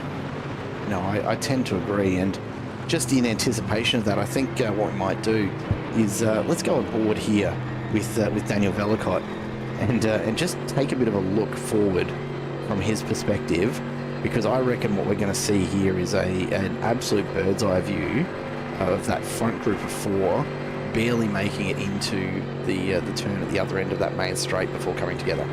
That's what I'm predicting here. I predict that they're going to last through the first lap. I predict they're only going to wreck in turn 1 or 2 of the final lap, the white flag lap. Well, we're about to see which one of us is on the money, if either, and which of us, I don't know, owes a beer or something. We'll figure that out later. As we come down towards the start-finish line, we're getting ready to go green again. The pace starts to pick up immediately as these drivers... Oh, a little bit of contact there from Velicott with Scully next to him. Just a reminder, perhaps, of who's where. And he's been turned. Well, I didn't expect to get that much of a bird's eye view. But here we are. Velicott's immediately been turned. Curse with the camera. And the safety car immediately back out onto the track. Well, you were absolutely right. I think not about the first 4 getting together, but about the incident occurring in turn 1 of our first lap. The rear wing missing from that Ford Mustang of Daniel Velicott as he flies back around. And some damage there on what looks to be... Is that the back of Velicott? Sorry, of Corbett we're looking at there? Yes, that was Corbett, and I think that was the damage he'd sustained from that previous spin. I think he tried to stay out because he'd already used up his fast repair. Corbett trying to stay out with that heavy damage to the back of his Ferrari 296 and just having to come back in. It wasn't working out for him. Huge hit there. Gets wedged to the wall. It looks as though Shane Corbett's actually... Yeah, so this is where he's pulled off and decided to tow it there.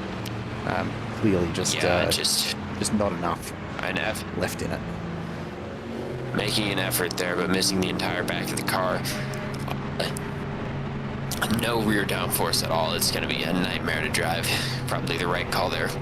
Yeah, trying to deal with no downforce on most tracks is a pretty painful experience. To be trying to do it on an oval and an unstable oval at best, yeah, just a hard pass for me. Thank you.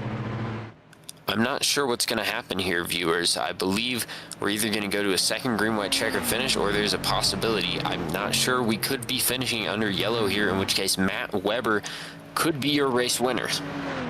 Yeah, it is hard to gauge. The safety car, I'm sure we've seen come out on track. We just haven't seemed to have caught up to them just yet.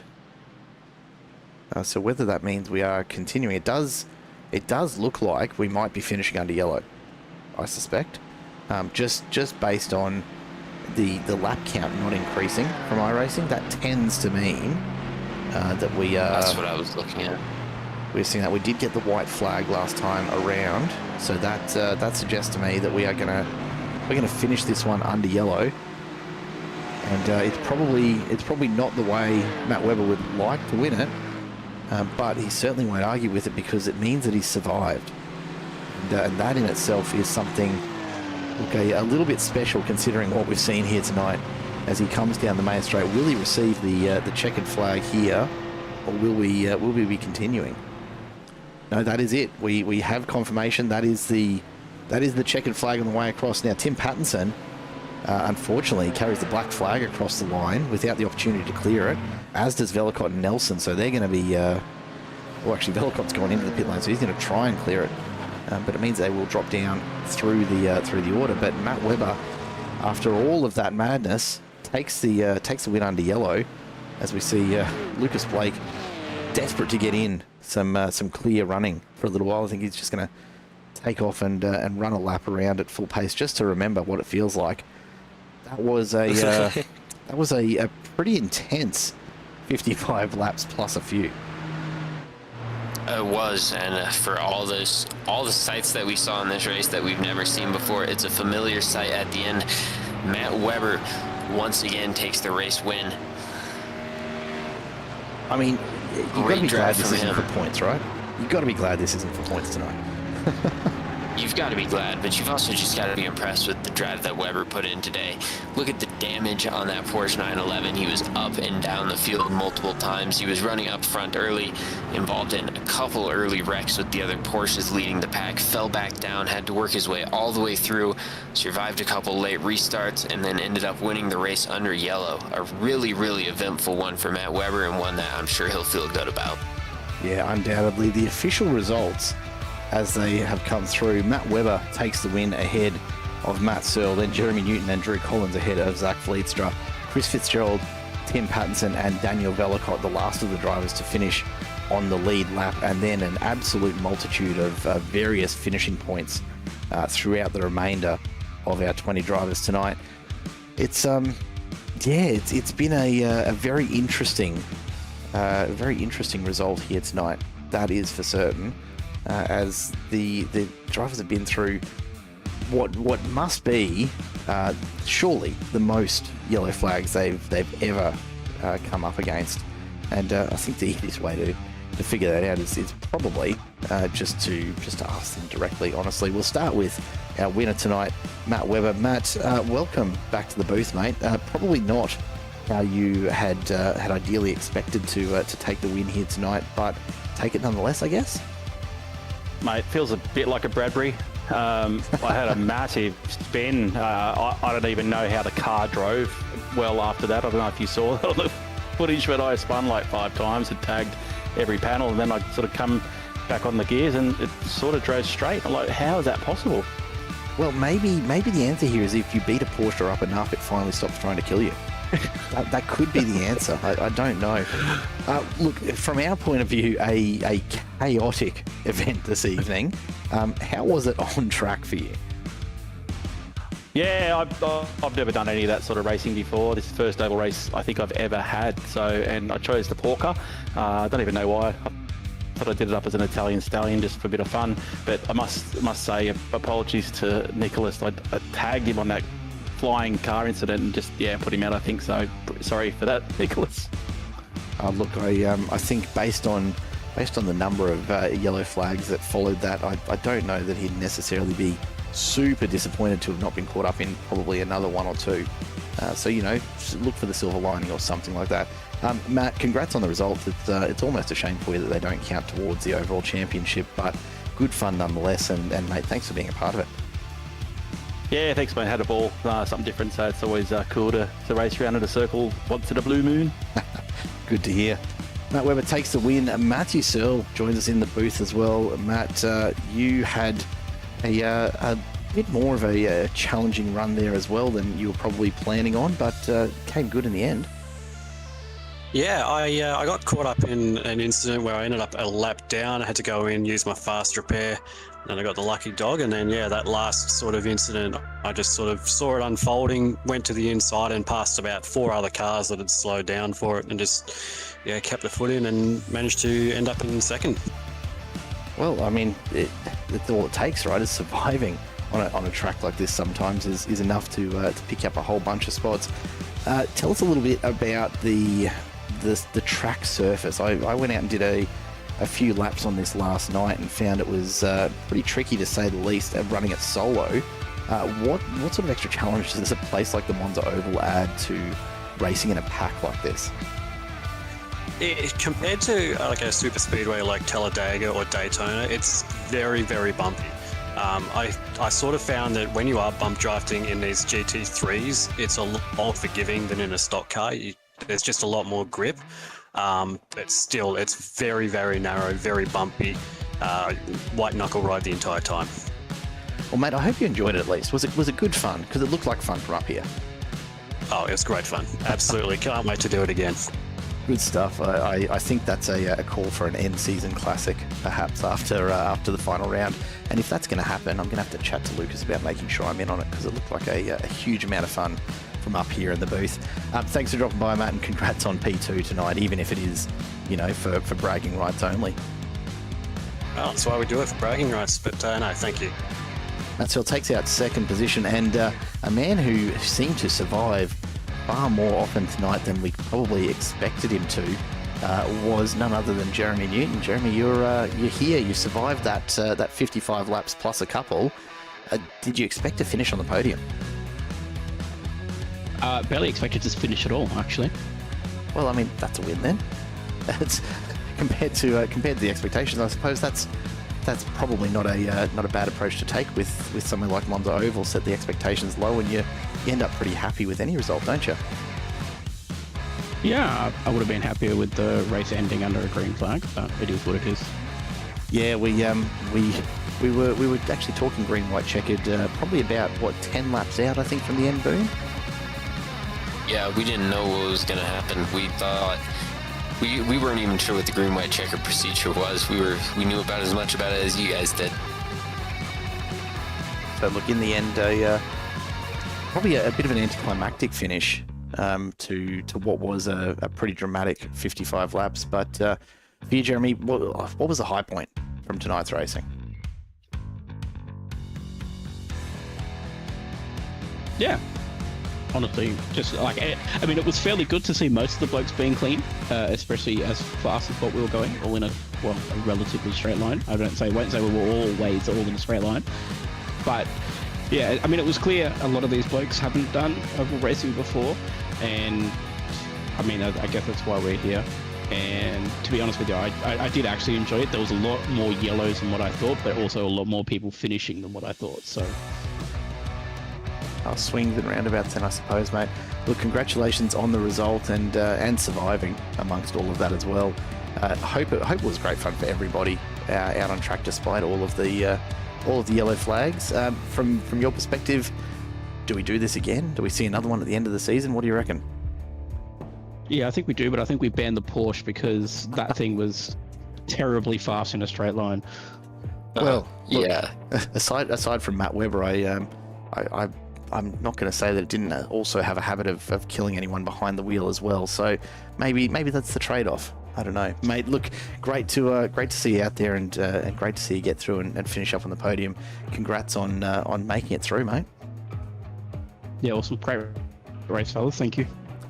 What we might do before we head off here, Boone, because we didn't have a chance to look at it earlier on, maybe just a very brief look at the championship standings, noting that of course tonight doesn't count towards the championship standings, but we will bring everyone up to speed on what's ahead of us as we come into round 6 next week. And would you believe we finally have fixed it up to actually show Matt Webber on the standings, so that's a pretty impressive little improvement from last time around. Matt Webber, though, finds himself out in front. Championship leader. Right, it is nice to actually to show him on the tower here and there. TKR Racing sitting up on top, 404 points. Not unbeatable by any stretch, but a really, really strong position to be in at the midpoint of the season. Chris Murray's right in there as well, with Brian Roy sitting in third. And then a very, very tight battle just outside of the podium. Matt Searle on 324 points. Martin Hallinan on 324 points. Bradley Austin on 323. Lewis Bahaja on 319. Drew Collins on 310. You can throw a blanket over those 5 spots. It's shaping up to be a really, really interesting finish as we get into the second half of this season over the next few weeks. I don't know if anyone's particularly well positioned to try and catch Matt Webber, and it will depend very much on what the track's throw at us over the next few weeks, won't it? It will, and I think if anyone's positioned to do it, it's going to be either Chris Murray or Brian Roy. Roy in third place, only 50 points back, and Murray, of course, less than that. He's only, I believe, 19 points back. So Murray definitely a very realistic contender if he can string together a couple of better results than Matt Webber in a row. Brian Roy also in contention, and you could go back to anyone, Searle, Hallinan, and Austin. If they string together results, they could be in contention here as we get into the last couple races. Obviously, Matt Webber's going to be in control. He's going to remain the championship favorite, but this thing's by no means going to be done, and it's not going to be over for at least the next few races. Well, the important thing then is to make sure that you don't miss any of the action still to come in the Tasman Racing League Road Series. A massive night here, a bit of fun, the Midseason Classic here on the Monza Oval. giving us a completely different style of racing compared to what we usually see in the Road Series. But I guess that's exactly what makes this kind of event so special. You've got drivers having to trust each other at, really right up to 300 kilometers an hour. It's a pretty wild little challenge, and not a bad way to just break up the midpoint of that season and reset for the run home towards the championship. Boone, it's been great to have you back in the booth again with us this week. Thank you so much for dropping on in.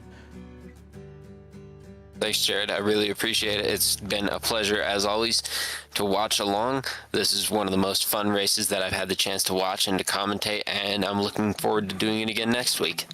Cannot wait. Let's come back again next week as we get past the halfway point in the championship and begin the run to the crown. Make sure you don't miss any of the action. Do stay tuned. We've got plenty more racing between now and Thursday next week. Just easy as hit the button down below, get yourself subscribed to Simple Racing Broadcast. It'll be great to have you along for more incredible iRacing action. Until next time though, my name's Jared Cole. On behalf of everyone here on this end, we say a very warm goodbye for now.